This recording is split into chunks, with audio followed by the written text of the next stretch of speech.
Hello and welcome back to the channel of Motorbike Nonsense. I'm back and so is the SuperDuke GT. It's back in Euro 5 homologated form. Don't think you'd really buy this last year because it wasn't Euro 5. It's had a suite of changes. It still looks like the Pelican from Finding Nemo. I'm not even sat on it, but look, it's got the big dash from the Super Adventure S and a few other bits and pieces. I'm going to do a full walk around in a bit, but it's got new lightweight wheels from the SuperDuke. And I want to find out if I bought the wrong bike, because I bought the Super Adventure S, thinking I like touring, I like this slight madness that KTM's bringing with that 1290 engine, but should I really have held out for one of these? So anyway, hopefully I'm not going to be too disappointed. Oh, it sounds good. How's that Euro 5? That's pretty loud, to be honest.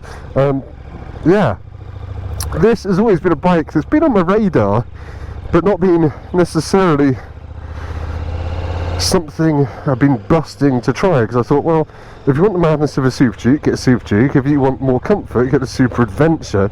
So it'd be interesting to see what middle ground this treads and how it treads it, and if it feels nice and insane, but with some wind protection and a bit more comfort than the SuperDuke. Now, interestingly, or not, it's not that interesting, but I've been out riding the new SuperDuke R Evo this morning, and that is an 18 grand SuperDuke with semi-active electronic suspension. And hey, guess what this is as well? It's a pretty much 18 grand SuperDuke with semi-active electronic suspension. So where does this fit in? What is life? Who are we? Are we all just in a little fish tank on a shelf in an alien science lab? Anyway, I'm going to go to McDonald's and then we'll go for a ride. Let's go. Right, just going to do a quick bit of dual carriage because obviously this is aimed at being a GT bike, one that you're going to use to cross long distances. So my riding position, I feel a bit more costed, a lot more costed than on the regular SuperDuke. The tank's wider between my knees, I've got cutouts, my legs fit into it really well. Don't know if you can see, I'm 6'3", my legs lock in just fine. However, I'm getting quite a lot of wind blast off the screen, and that's whether I have it up or down. That doesn't really make any difference to me. There's just a constant stream of wind noise onto my head. This is fine. This is a bit noisy, but to be fair, it's not really buffeting, it's just a lot of wind. Would I be comfortable doing long distances on this? Yes I would. Although the pegs are higher and the riding position's a lot sportier than on my Super Adventure S, it's not bad at all. It's not bad at all. It feels like old school sports tourer type riding position. I need to set fire to this GoPro, maybe just throw it into the pits of hell, because that's where it belongs. So like the Super Adventure S, you can adjust the damping between sport, street and comfort. That's basically a lot, and you can adjust the load that is on it as well. Now, I can't seem to adjust on this bike, probably because I'm riding it. But yeah, the ride on dual carriageway, obviously it's smooth. It's not as cushy as an adventure bike like the Super Adventure S, but it's certainly not bad. It's certainly not bad. It's not pummeling my bum. My bum? It's not pummeling my bum, but it's not pummeling my bum either. Jeez, it's been a long day. I need some food. I'll see you in a second. Oh, I just had a massive chicken smoky clubhouse barbecue thing, which wasn't very clever, but do you know what is clever? That van. It's full of medical detection dogs. Dogs that can sniff out cancer. Anyway, let's take the steering lock off. There we go, ready to race. The bike might be, but I'm not, because I'm full of grease and carbohydrates. But anyway, let's go find some country roads and see if the SuperDuke GT can put a smile on my facey on the twisties. It's a bit cold, so I need to let it warm up. So I'll see you in a second. Oh no, it's warmed up already. Look at that. Marvellous. I should point out that these come with heated grips as standard, which is good. You don't have to pay extra. They were about 200 odd quid my Super Adventure by the time they were fitted, activated and all the rest of it. Now this doesn't have Brembo Stylema brake calipers like the SuperDuke R. I think it's got a similar 4-piston Brembo setup to the Super Adventure. So it'd be interesting to see if I can feel much difference having just got off the SuperDuke R to the brakes on this. There's a tractor. Luckily I've got 175 horsepower The tractor has gone away. It is not a problem. But yeah, instant punch, instant punch. This is 5 horsepower down on the SuperDuke R engine. Still a 1301cc V-twin. This has got 141 newton meters of torque. I think the SuperDuke R is 140, and this has got 175 of your finest Austrian horsepower. Pferdestärke. Not actually Pferdestärke, or maybe it is. But yeah, if you've ridden a SuperDuke R or a Super Adventure, the feeling of the torque in 3rd gear and 4th gear is very familiar, and I mean that in the best sort of way. It kind of feels as if someone's punching you quite hard in the stomach whenever you accelerate in the mid-range in 3rd gear. Yeah, you can just live in 4th as well in these, and you can just flow. Right, let's see what the chassis feels like around here. Okay, yeah, it's got firmness to it that is straight off the SuperDuke R. The directness and a sense of connection that you don't quite get with the Super Adventure, with its longer travel suspension and heaviness, mass.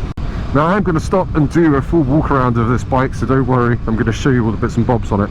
But it has got a lot in common with the Super Adventure S. Okay, it's got a 23 litre fuel tank, while on my bike, the Super Adventure S, that's all carried low in like saddle tanks, 10 by your feet. This doesn't have that, so the fuel is all up high, but I mean the rest of the bike is a lot lighter, so you don't really notice it at all. Certainly not in this sort of riding, in these sorts of corners. Yeah, it just feels like its own thing, really. It feels a lot like a SuperDuke that's had some practicality added to it, sprinkled from the practicality sprinkling machine. Right, I know someone in the comments is going to be wanting to know if this lugs away if you go through a 30 limit in 3rd gear. 20 miles an hour in 3rd gear, bit of juddering but not much, and it pulls cleanly up to 30 miles an hour, which is the speed limit. While we're here, I need to talk about this. It's got cruise control, so it works like the other KTMs. You press that button and then one of the plus or minus buttons, and you've got cruise control, which is great for 30 limits. However, it doesn't have radar cruise control. Why not, KTM? Well, I know why not, because you've not really restyled the bike, and you have to restyle the bike quite extensively to fit the radar block on that Super Adventure S has between its cowl-like headlights. So this doesn't have radar cruise, it's just got regular cruise control. Let's accelerate. The traction control light blinking away to tell me that this bike has more power than it really wants to let me use in 2nd gear. Oh yeah, this feels really good. Woohoo! Yeah, I can't remember what tyres this is on. I think it's Conti Road Attack, or what are they? Road Attack? Yeah, Road Attack 3 or 4. I can't remember what iteration they're up to, but I have to say, I've only just hopped on this really, and it's instantly given me confidence to ride it hard, and it feels so much like the SuperDuke R rode this morning, frankly. Just, it's got a stiffness to the chassis which gives you a sense of connection to the road, but I'm more locked in than on the SuperDuke R with my knees. And it's a, I don't know, less extreme position, but marginally. Oh, I love this. Yeah, boy! Brakes actually feel pretty decent. They're not quite as sharp on the old bite as on the SuperDuke, which I guess is to be expected, but you wouldn't really know if someone hadn't told you. There's a lot more shit on this road than there was earlier. Now, let's try some different riding modage. Ride mode, I'm in sport from the brain. Now I want to try performance, because performance is part of the tech pack, classic KTM, with the electrical upgrades, which you just need to do, frankly, if you want your quick shifter to work and things like that. So performance mode will then let me adjust my ABS and my throttle response. I want sport throttle response. Close throttle.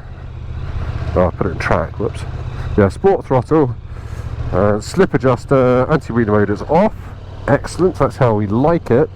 And now the dash has changed, and you can see I'm in slip mode 9, so you can adjust your traction control using the minus and the plus here. Got my gear up there, it tells me I'm in performance mode. It tells me I've got road ABS, sport throttle, sport suspension, and my preload is set for a single rider. And yes, this bike does only have 79 miles on it, but let's pretend we didn't see that. So I've set the slip to 3 because in my experience on a KTM that offers you a really nice mix of safety, reassurance, and also silliness. It has got a little picture of a bike wheeling there in red to tell me that I've got anti-wheelie off. I quite like riding the SuperDuke R with the anti-wheelie off. It feels a little bit more natural. Yeah, you have to be careful, but it's not intimidating. The throttle connection on all of these 1290 bikes is pretty good, so you know what you're going to get when you ask for it. So anyway, less waffle, less 30 limit, let's do some more riding. Hello horses, look at my weird looking bike. Do you like it? Yeah, I'm not really one to buy bikes based on their looks or not buy bikes based on their looks, but this does look a bit challenging to me. Anyway, let's have a squirt in second gear. Oh yeah, that's better. Less traction control intervention. Woohoo! Yeah. Ah, it's so fast. I should be used to it because I own a bike with this engine, but it just piles on the performance, either effortlessly in 4th gear and above, or very viscerally in 2nd and 3rd gear. Yeah, it's a monster, absolute monster of an engine this. One of my favourite road bike engines, and it doesn't really disappoint in this state of tune. I haven't got quite the same airbox honk as I have on the regular SuperDuke R. The noise is a little bit tamer. God, I'm used to the SuperDuke's brakes, which are noticeably better. Little hop off there, happy days. What a thing! What a thing! What I am getting slightly annoyed by is the noise off this screen. That literally makes no difference to me in terms of wind noise or the feel of wind on my body. I'd have to fit a different screen, either a lower one or a higher one. It's not that I'm being buffeted by it, it's just really noisy. Thank you, lady of dog. And I've got my earplugs in now and it's still slightly irritating. Oh, hello Aprilia. I wonder if you're riding a press bike. Yeah, this would be a very, very good way to cover a lot of miles, and just riding on roads like this makes me want to get on it and head to the eastern mountain region of France, the Alsace or something like that. Just carve some corners. You could smash out some big motorway miles pretty comfortably on this. And then when you get there, you haven't got any compromises. I'm always slightly aware that on an adventure bike, although they're pretty good handling wise, they aren't the sharpest things with 19-inch front wheels. This obviously has a 17-inch front, same setup as the SuperDuke R, and now I've got the same lighter wheels as the SuperDuke R as well. So this would be an epic touring bike, and a hooligan thing as well. Right, enough fun and 30 limits. It's time to go for a walk around with the new SuperDuke GT. I say new, slightly tweaked. Right, here's what I've been riding. This is the new 2022 updated SuperDuke GT. It costs £17,949, which is within 50 quid of the new SuperDuke R Evo, which also has semi-active suspension. Obviously, this gives you a lot more weather protection, tiny bit less power, and you get heated grips as standard, as I've said. The styling. Let's talk about the styling. I've never loved the way this bike looks. I think it's just a little bit awkward. I can't really talk about looks though. I ride a Super Adventure S and I'm a bald man with a dodgy beard. But yeah, that is what it is. Now, the new bits for this year that are worth talking about. The engine, Euro 5, 175 horsepower, pretty much the same as it was, except it's now homologated. It's 5 horsepower down on the R and up 15 on the Super Adventure S. 141 Newton meters of torque, 9,300 miles for your service intervals, which is the same as every other bike with this engine basically. You can ditch this quite old school looking exhaust for an Acra slip-on for 815 quid. And I do think this exhaust is the bit that really dates this bike, just because if you know KTMs, you'll know this exhaust is the same as on the Gen 2 SuperDuke. It's quite different on the latest SuperDuke, but these are the new SuperDuke wheels with the orange spokes like they did last year on the SuperDuke R. I guess they've still got some left over. But that saves something like a kilogram at each end, I think, and they're wrapped in Continental Sport Attack 4. Now, I've got Continental Trail Attacks on my Super Adventure, and I'm well impressed with how sticky they are and how quickly they warm up. And these are also very, very good, so don't worry about that. They'll last a bit longer than the stickier Bridgestone S22s that you get on SuperDuke R. But anyway, One other thing that's the same as the SuperDuke R is the 835mm seat height. It's exactly the same seat height as on the regular SuperDuke R. Here are the Brembo calipers. I think they're M50s, but they're not Stylema, so that is a slight downgrade from the SuperDuke R, but obviously you've got more stuff on this, so you have to lose some bits elsewhere. WP semi-active suspension, I've talked about that quite a lot, and we've spoken about the fact there's no radar cruise on this bike. The tech pack, which you will want, is 995 quid on this. That includes the track pack, so you can get that performance riding mode that I've been using, and then you can turn anti-wheelie off, and it adds launch control, track riding mode, and lets you adjust the 9-stage traction control using those buttons. That's it really. It's got hard pannier mounts, so they're kind of built into the bike, so when you take your panniers off, which are obviously an optional extra, the bike looks pretty clean. They just sort of disappear. Those panniers are 725 quid, but obviously if you want to use this as a GT, you'll probably want them. Nice big pillion grab rail. It's at the back, not at the sides, obviously, so it doesn't foul those pannier mounts. But yeah, big old pillion seat, quite diddy little thin pillion foot pegs. But yeah, it looks nice from here. Anyway, the switchgear. Let's talk about switchgear, because that's always really, really exciting to do. It's the new backlit stuff that's also on the SuperDuke R and the Super Adventure S and R. So that's updated, it's backlit, it's really good. The indicator switch, I'm used to it now, but you have to push it down and in to cancel it.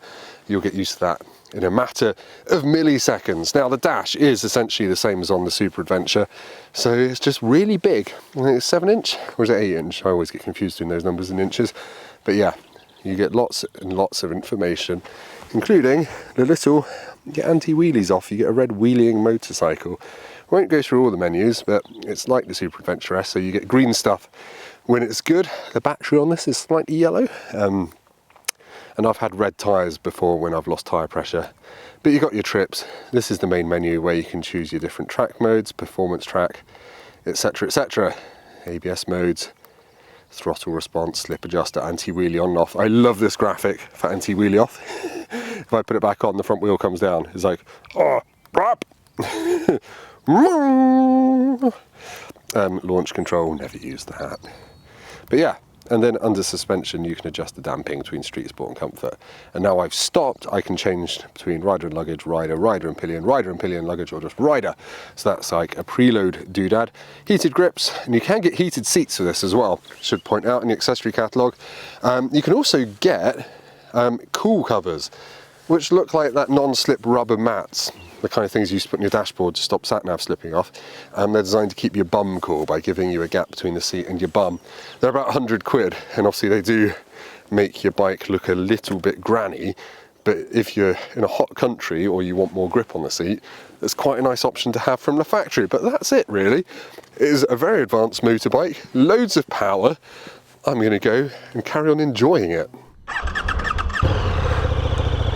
Right, let's carry on bimbling on the SuperDuke GT. I've just actually set up the custom button, so you push it away and you change your rider mode, pull it towards you, and you can change the suspension instantly. So you just set it up to be quick access for most things. However, you can't set it up to be quick access for the anti-wheelie, which does come back on your ignition cycle. But anyway, that's kind of a first world problem, isn't it?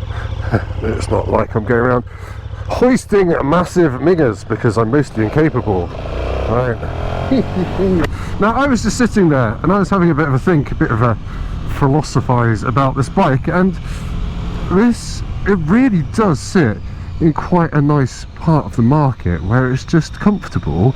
It's got all your mod cons, but it's got all the nuttiness of the SuperDuke R. And I was thinking, would you take this on a track day? And I think it absolutely 110% could. And not only could you, I think you'll have a wicked time as well. It is so capable, the chassis is so good. And obviously, that engine has got cojones for days, so you're not going to get left behind. I guess, I don't know, ground clearance seems absolutely fine on a track. Most things tend to start without ground clearance if you're a hero. Not a problem that I have, or I would posit average Joe has. So yeah, I actually quite like to take one of these on the track day. It'd be quite a cool thing to ride it there, take the mirrors off, ride it home. The mirrors are actually really good as well, by the way. I've not mentioned those. All KTM mirrors in my experience are pretty vibe free and just nice. They just work really quite well. God, the way it pulls you out corners. It is absolutely biblical. I love this engine. It just feels so solid. The whole bike feels solid, like it's built around this Victorian steam engine of torque. I'm getting a bit fancy there, sorry. Yeah, basically it's a really, really solid good bike, and one that I think you should overlook at your apparel. I mean, if you can live with the looks, this offers a great breadth of ability. It's very versatile, it's very comfortable, yet it's got a sportier edge. So, you know, did I buy the wrong bike in a Super Adventure? Well, until I take my Super Adventure green laning, which I've not done yet, this would have been the better bike for me, frankly. Things I prefer about my Super Adventure are the radar cruise control. I prefer sitting up a bit higher, I like that, and this ride's obviously a bit more comfortable, and I can take it off-road should I wish. But actually, for road riding, this is gonna do more stuff for more people, marginally. And having a 17-inch front wheel just means you can get decent sticky rubber for it and don't have to make do with like adventure bike rubber choices. But yeah, what a majestic machine. Now, that all said, 17 grand is a lot of money, and by the time you've added the electronic unlocks and got your KTM DLC, this is going to be 19 grand, which is a load of money. But I don't know, that's kind of GS Adventure money, I guess, before you start adding too many options to that. This is 110% more exciting. I've used 110% recently, haven't I? This is loads more exciting than a GS, obviously, and it's aimed at a different sort of person. But if you're coming from a sports bike or a naked bike, but you want to do some more miles, this is perfect. This is literally designed for you, and I'd recommend it. In terms of sizing and stuff, I'm 6'3", and I do fit on it really nicely. I would say if my legs were much longer, they might be hitting the tank cutouts a little bit, but I'm fine as it is, and the seat height's really approachable. So yeah, it's a good all-rounder, really good all-rounder, just a solid and quick one. And it's a bike whose performance I can't really show you on YouTube, because I'll have to go to prison and eat Big Bobby's fluffy nut sandwich. But yeah, yeah, this bike is wicked. I love it. KTM has done it again and made a really good bike that is great on the road. Great for people that like going fast, great for people that like doing little wheelies or big ones, and just great for sporty riding, but with a longer legged touring edge than the SuperDuke R. And as I said, I've just ridden the SuperDuke R Evo. Although it's got a similar suspension setup to this, this is a lot more comfortable over long distances just because of the wind protection. So yeah, you could tour on the SuperDuke R, you could tour on this. This has got a much bigger tank. SuperDuke R is 16 litres, this is 23, so you would go 200 miles easily on a tank on this. Yeah, this is great. I changed my suspension to comfort. Oh, that has actually made a huge difference. Yeah, that is a considerable difference between the harder suspension and the softer suspension. It's not just marketing nonsense, you can genuinely feel it kind of relax underneath you. Yeah. It's almost like this bike was built for Britain. Now, I should probably talk about the difference in how the power's delivered between this and the SuperDuke R. Can you feel the difference? Yeah, you can. I know it's only 5 horsepower down on paper, but this is a little bit less aggressive in the throttle mapping department. Obviously you can switch through different throttle maps in this, and there is a track one. But yeah, it's marginally less balmy at the top end than the SuperDuke R. The SuperDuke R, like, as you get towards the top of third gear, it's still trying to pull pretty big wheelies. This isn't. And I don't know if that's down to the weight of this bike. It's a bit heavier. Or just the engine map, all that kind of stuff. But yeah, this is, it does feel a little bit softer, but you only notice it when you back it with the SuperDuke like I've done. Yeah, if you just come straight to KTM showroom, jump on this, you will swear 100% that you've just found torque Jesus and you're going to worship his altar for the rest of your days. So don't worry about it, don't fret over that 5 horsepower loss, or the fact I've just told you it feels quite different. It's still absolutely stonking. But anyway, I'm waffling way too much. 2022 SuperDuke GT, if you can live with the looks, if you can live with the fact it's very similar to last year's one, but with a lot of useful additions like this screen, it just modernises it a hell of a lot. It's a wicked bike, and if you even half think you're remotely interested in one, go and ride it, because by the time you've experienced the KTM riding experience, especially in performance mode, you won't give a fig what it looks like. You'll just open that throttle and laugh your head off. That's what happened with me and my Super Adventure S, and I like that bike more than any other motorcycle that I've owned and bought with my own money. And no, I'm not a KTM shill. Enough from me for this time. Thank you very much for watching. You can't see me, so I'm just going to wave to you weirdly. If this video's been helpful or vaguely entertaining, do hit like and subscribe, because it massively helps me out and means I'll be able to keep on doing these motorbike review video things.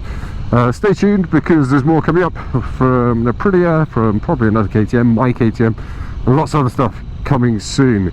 And go down to the comments and call me your favourite Austrian city, because why not, an Austrian theme. And I'll see you next time. Goodbye. Awkward waving to my chin. I feel like such a dick doing this. Bye. Missed the camera.